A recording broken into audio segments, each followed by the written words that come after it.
반갑습니다. 세무법인 가감의 지병근 세무사입니다. 오늘부터 해가지고 부동산 매매업에 대해서 총 7강을 준비를 했습니다. 그래서 부동산 매매업이 무엇이고 또 부동산을 매매업을 이제 운영한다고 했었을 때 우리가 크게 두 가지로 이렇게 운영을 할 수 있을 것 같아요. 개인 사업자하고 법인 사업자하고. 개인 사업자로 운영을 했었을 때 부동산 매매업의 산출세액이 어떻게 계산이 되고 또 법인 사업자로 운영했을 때는 내야 될 세금이 어떻게 계산이 되고 궁극적으로 우리가 부동산 매매업을 하려고 하는 이유는 양도세하고 개인 부동산 매매업을 했을 때 내는 종합소득세하고 또 법인 부동산 매매업으로 냈을 때는 법인세하고 그 세액 차이가 어떻게 되는지 비교해가지고 나한테 유리한 방향이 뭔지를 찾기 위해서 매매업으로 이제 가려고 하는 거잖아요. 그래서 그런 차이점이 어떻게 되고 궁극적으로는 나의 수익률이 어떻게 했었을 때 어떤 상황에서 나한테 가장 유리하게 적용되는지를 한번 찾아보고자 하는 그 강의를 준비를 했습니다. 아무튼 오늘 그 첫 번째 시간입니다. 부동산 매매업이란 무엇인지에 대한 정의부터 내리고 한번 강의를 이어가도록 하겠습니다. 우리가 사업자 유무, 그 다음에 이제 취득 주체에 따라 한번 세금을 이제 취득 부분, 보유 부분, 처분 부분으로 한번 나눠 보도록 하겠습니다. 내가 사업자 등록을 표방을 안 했습니다. 그러니까 사업자 등록을 안 하고 그냥 순수한 개인 입장에서 주택을 취득하고 보유하고 처분했을 때 어떤 세금을 내는지. 먼저 취득했을 때는 취득세를 내죠. 부동산 취득했으면 60일 내로 물건지 소재지 지방자치단체인 채 취득세를 냅니다. 그 취득한 주택을 보유하고 있었을 때는 6월 1일 기준으로 해서 재산세, 종합부동산세를 내고 또 그 주택에 대해서 아니면 상가에 대해서 임대소득이 발생을 한다. 그러면 종합소득세를 내는 거고 이 주택이나 상가를 처분을 한다. 그랬을 경우에 양도소득세를 적용을 받죠. 당연히 사업자가 아닌 신분이기 때문에 양도소득세를 적용받게 될 겁니다. 근데 내가 사업자를 표방을 했어요. 나 이거 부동산 사고 팔 겁니다. 라고 하면은 우리가 관할 세무서에서 사업자 등록을 했는데 먼저 개인 사업자로 냈다고 가정을 해봅시다. 그럼 주택을 취득을 합니다. 똑같이 취득세 내는 거는 사업자를 안 냈을 때 개인 입장하고 달라질 건 없습니다. 그리고 보유했을 때도 마찬가지예요. 재산세나 종합부동산세, 그 다음에 임대수익에 대한 종합소득세도 사업자를 내지 않았을 때하고 거의 동일합니다. 처분했을 때가 달라지죠. 사업자를 내지 않은 개인 입장에서 처분했었을 때는 양도소득세를 준용을 받게 되지만 우리가 사업자를 표방을 한 개인이 부동산을 처분을 했다라고 하면은 양도소득세가 아니죠. 내가 사업자를 냈기 때문에 종합소득세를 적용을 받습니다. 그리고 한 가지 더, 사업자의 입장에서 부가세법상 과세대상 재화를 매매했을 경우에 흔히 우리가 이제 국민주택 규모를 초과하는 주택을 양도했을 경우에 잊지 말아야 될 게 부가가치세라는 겁니다. 그 내용에 대해서는 추후에 구체적으로 설명드리기도 하고요. 내가 이제 사업자를 냈는데 이번엔 개인이 아닌 법인 사업자를 냈습니다.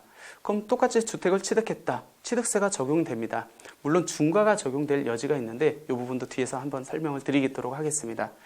보유했을 때도 똑같이 재산세 내고 종합부동산세 내고 그 다음에 임대소득이 있었을 때는 아까 개인 같은 경우는 종합소득세, 임대소득에 대해서 종합소득세를 내는데 얘는 인격이 법인이잖아요. 법인이기 때문에 종합소득세를 준용받는 게 아니고 각 사업연도에 대한 법인세로 세금을 내게 돼 있습니다. 그 주택이나 상가를 처분을 했다라고 했었을 때 아까 사업자 등록을 한 개인은 종합소득세로 세금을 납부하는 반면에 내가 법인으로 사업자를 냈기 때문에 나는 소득세가 아닌 법인세로 세금을 납부하게 되어 있습니다. 그 법인세에 각 사업연도에 대한 법인세, 그 다음에 양도소득에 대한 법인세, 청산소득에 대한 법인세 이 세 가지가 있는데 제가 뒤에서 구체적으로 설명드리도록 하겠습니다. 그리고 똑같이 법인도 사업자의 입장이기 때문에 과세대상 물건, 부가세 과세대상 물건인 국민주택 규모 초과하는 주택을 매매했을 경우에 똑같이 부가가치세를 납부를 해야 됩니다. 그러면 한번 볼까요? 사업자를 내지 않은 경우, 그 다음에 사업자를 냈었을 때 개인으로 냈거나 법인으로 냈었을 때 취득 부분하고 보유 부분에서 내야 되는 취득세, 재산세, 종합부동산세 는 큰 차이가 없네요. 차이가 발생하는 것은 처분 단계에서 차이가 많이 발생을 하네요.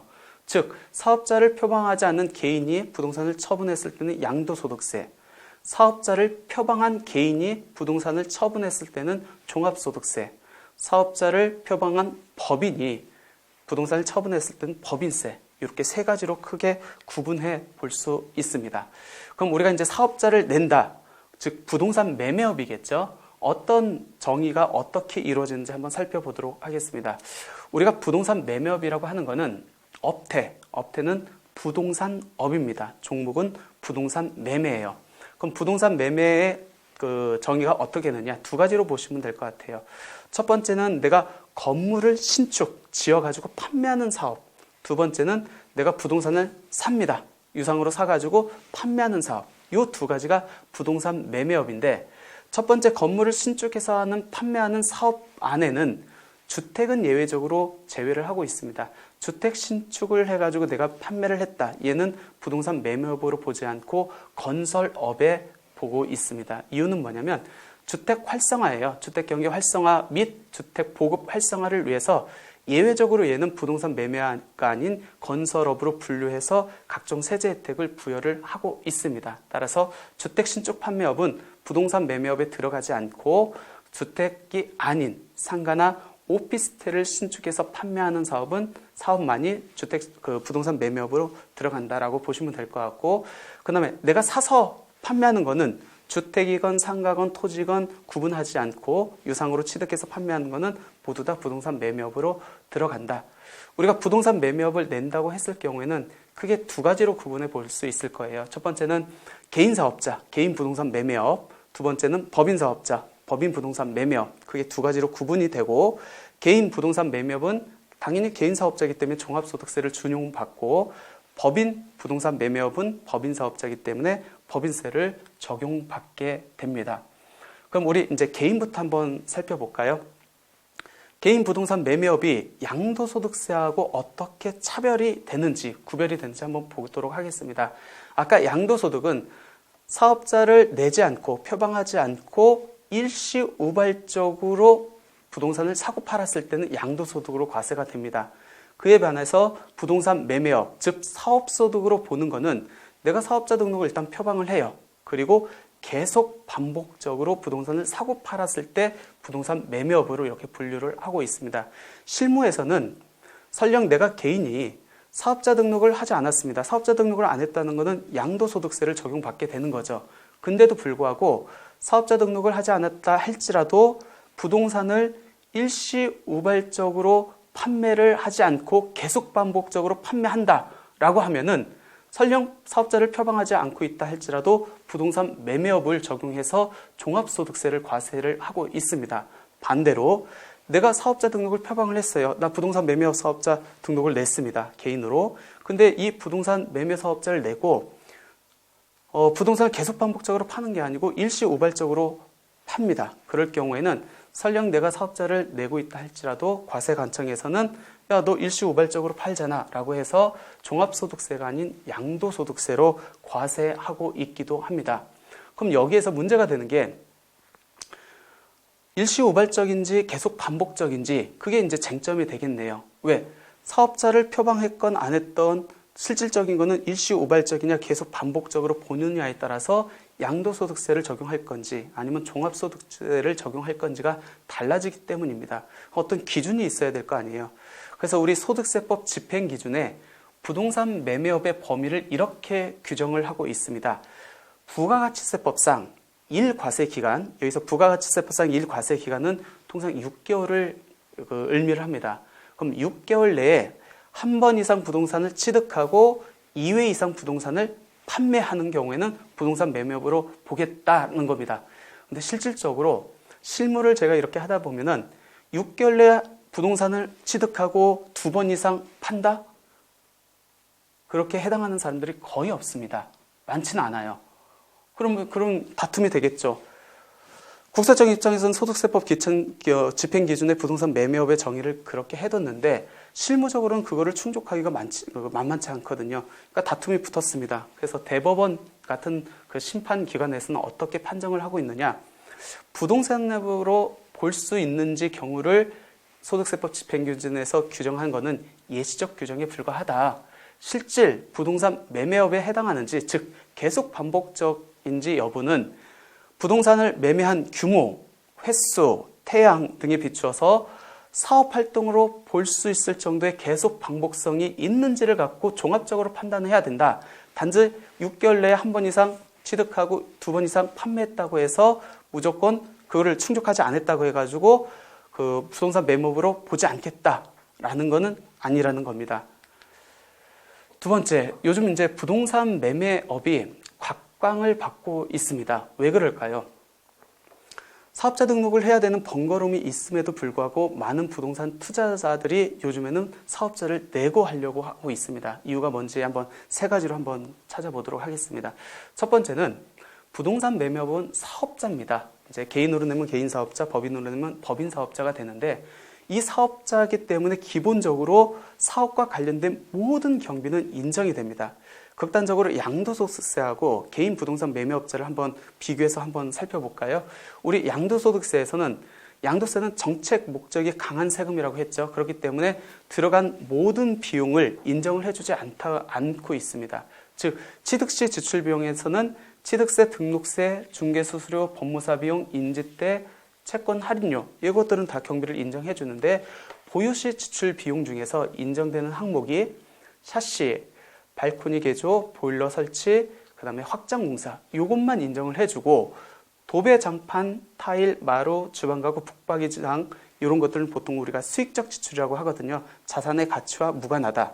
그리고 부동산 투자하는 분들 입장에서 가장 큰 비중을 차지하는 이자 비용 자체는 투자를 유발할 수 있다는 이유로 인해서 정책적으로 경비로 인정을 안 해주고 있습니다.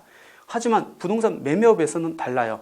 사업과 관련된 모든 경비가 인정되다 보니까 아까 양도소득세에서 인정이 안 됐던 수익적 지출이라든지 이자 비용 자체도 경비로 다 인정이 되고요. 그뿐만 아니라 내가 뭐 법원 가서 낙찰을 받기 위해서 왔다 갔던 교통비, 차량 유지비라든지 아니면 내가 직원을 썼습니다. 그러면 인건비라든지 내가 사무실을 임대를 했어요. 그 임대료, 설령 접대비, 복류생비, 감가상각비조차 모두 다 비용이 가능합니다.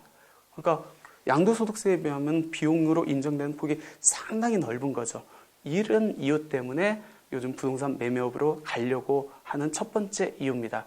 우리 법인 부동산 매매업은 개인 부동산 매매업보다 더 경비 처리가 범위가 훨씬 더 큽니다. 왜 그러냐면 법인은 하나의 인격체죠. 그 인격체 안에 내가 대표이사로서 그 근무를 합니다. 따라서 대표이사의 인건비도 경비 처리가 가능하기 때문에 개인 부동산 매매업보다 더 경비 처리의 그 범위가 훨씬 넓다라고 보시면 될 것 같습니다. 부동산 매매업이 각광받는 두 번째 이유, 양도차선이 발생한 경우에 그 당해년도에 끝내는 게 아니고 향후 10년 동안 사용할 수 있습니다. 우리 양도소득하고 한번 비교를 해볼까요? 양도소득 같은 경우에는 어떤 물건을 팔았습니다. 근데 결손이 발생했어요. 결손이 발생했다는 것은 내가 산 금액보다 판 금액이 작다는 거겠죠. 일례로 내가 5억 주고 그 부동산을 취득했는데 4억 주고 부동산을 매각을 했습니다. 나는 1억만큼 손해가 발생했습니다. 근데 그 손해는 양도소득에서는 1월 1일부터 12월 31일, 즉 과세 기간 내에 발생하는 양도차익이 있어야만 상계시킬 수 있습니다. 근데 양도차익이 없다. 그럼 그걸로 소멸돼요. 근데 부동산 매매업 같은 경우에는 내가 어떤 부동산을 사가지고 팔았는데 1억 원의 결손이 생겼다? 그럼 설령 올해 다른 이익이 발생하지 않는다 할지라도 10년 동안 양도 이익이 있으면 그걸 통산받을 수 있습니다. 굉장히 좋죠. 양도소득세에서는 1월 1일부터 12월 30일 과세 기간 안에서만 통산이 되는 반면에 얘는 10년 동안 끌고 가면서 내가 다음에 양도 차익이 발생한 거하고 상계시킬 수 있다니까 상당히 큰 메리트죠. 이러한 이유 때문에 부동산 매매업이 각광을 받고 있고요. 세 번째 이유는 세율적인 면이에요. 세금이 적다는 겁니다. 우리 양도소득세는 정책 목적이 강한 세금이다 보니까 단기 양도를 했었을 때는 40% 또는 50% 세율이 적용되고 그 다음에 조정대상 지역 내 이주택자, 다주택자가 주택을 매매했을 때는 부동산 경기를 억제하기 위해서 중과세율이 적용되죠. 즉 일반 세율에 비해서 10% 또는 20%가 적용이 됩니다. 설령 중과가 적용되지 않는다 할지라도 양도소득세율이 6%에서 42% 7단계 누진세율로 되어 있습니다. 그런데 이에 반해서 개인 부동산 매매업 같은 경우는 단기나 중과세율에서 적용됐던 양도소득에서 단기나 중과 그 지역에 있는 주택을 팔았을 때 적용되는 중과세율이 첫 번째 적용되지 않습니다. 부동산 매매업을 법인으로 냈었을 때는 세율 자체가 10%에서 25% 세율까지 적용을 받습니다. 물론 개인 부동산 매매업자가 비사업용 토지나 중과대상 주택을 양도할 경우에는 아까 양도소득세에서 중과한 것처럼 중과세율을 적용을 하고, 법인 부동산 매매업자가 비사업용 토지나 주택을 양도할 경우에는 이익에 대한 법인세, 즉 각 사업연도에 대한 법인세 외에 양도소득에 대한 법인세를 추가로 납부하는 거는 있습니다. 왜 그러냐면 양도소득세로 정책적으로 양도했었을 때 비사업용 토지나 중과대상 주택에는 중과를 했는데, 그럼 사람들이 이거를 피하기 위해서 다 개인 부동산 매매업이나 법인 부동산 매매업, 즉 사업자를 내서 도망가려고 합니다.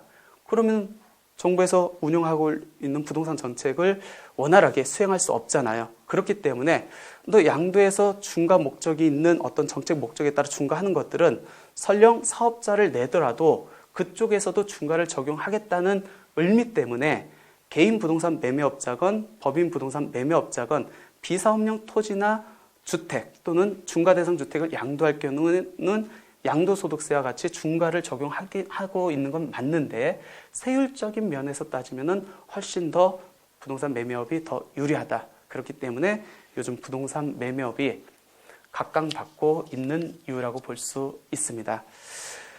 우리가 부동산 매매업을 영위한다고 하면은 잊지 말아야 될 것이 몇 가지 있는데, 그 중에서 가장 큰 게 뭐냐면 국가와 나는 동업자라는 겁니다. 설령 국가와 내가 동업계약서를 작성하지 않았다 할지라도, 또 국가가 내가 부동산 매매업을 영위하는데 설령 동참하지도 않고 도와주지 않았다 할지라도 최종 이익은 어쩔 수 없이 국가가 안분해서 가져가야 됩니다. 그럼 국가는 어떤 이익을 가져가죠? 결국 궁극적인 거는 세금이죠. 즉 내가 사업자를 내지 않았다라고 했었을 때 이익금이 남았을 때 국가는 양도소득세하고 지방소득세라는 명목으로 본인의 이익금을 가져가고 나머지가 이제 내게 됩니다. 내가 개인 부동산 매매업을 사업자를 내고 부동산을 처분을 했습니다. 남은 이익금에 대해서 국가는 종합소득세, 지방소득세, 그리고 국민주택 규모를 초과하는 주택 같은 경우에는 부가가치세를 가져가고 본인 수익으로 나머지가 이제 내게 됩니다. 법인도 마찬가지로 법인세, 지방소득세, 부가가치세를 국가가 가져가고 나머지를 내가 귀속하게 됩니다. 따라서 국가와 나는 어쩔 수 없는 동업자 관계에 있고 그 수익을 국가는 세금이라는 명목으로 배분해 간다. 예를 들어 가지고 내가 3억 주고 샀습니다. 부동산을. 그리고 2년 있다가 5억 주고 판매하고 그 와중에 들어간 비용이 자본적 지출, 수익적 지출, 차량 유지비, 이자 비용, 기타 등등 해가지고 6천만 원이 들었다고 가정을 할게요. 그리고 나는 사업자를 내서 이 모든 경비를 인정받는다고 가정을 해보겠습니다. 그럼 실질적으로 내가 3억 주고 사가지고 5억 주고 팔았고 6천이 들어갔으니까 실질적인 이익은 1억 4천이겠네요. 근데 이 1억 4천이 다 내 게 아니라는 거죠. 궁극적으로 이제 국가하고 서로 배분을 해야 됩니다. 그럼 1억 4천 중에서 내가 사업자를 등록을 하지 않았다. 그럼 양도지방세 뺀 게 내게 되고, 부동산 매매업을 했다. 그럼 개인으로 했느냐, 법인으로 했느냐에 따라서 종합소득세, 지방소득세, 부가세를 뺀 거. 그 다음에 법인으로 했으면 법인세, 지방소득세, 부가세를 뺀 금액이 내게 됩니다. 내 입장에서는 당연히 동업계약서도 작성하지 않고 내 사업에 동참하지도 않은 국가한테 이익을 분배할 때 가장 적은 배분 금액을 주고 싶어 하겠죠. 그럼 어떤 방법을 써야, 어떤 유형을 취해야 국가한테 적은 수익을 배분해 줄 수 있을까? 즉 나의 수익을 극대화할 수 있을까? 결론부터 말씀드리면 답은 없는 문제입니다. 상황에 따라서 나한테 유리한 게 양도가 될 수 있고, 어떨 때는 개인 부동산 매매업이 될 수 있고, 어떨 때는 법인 부동산 매매업이 될 수 있습니다. 왜 그런지는 이제 다음 시간부터 구체적으로 살펴보도록 하겠습니다. 예, 오늘 부동산 매매업 첫 시간이었습니다. 오늘 부동산 매매업이 어떻게 정의되고 왜 부동산 매매업이 각광을 받고 궁극적으로 나는 국가와 수익 배분을 하는 데 있어서 어떤 방식으로 수익 배분이 이루어지는지 살펴보았습니다. 예, 오늘 강의는 여기서 마치도록 하겠습니다.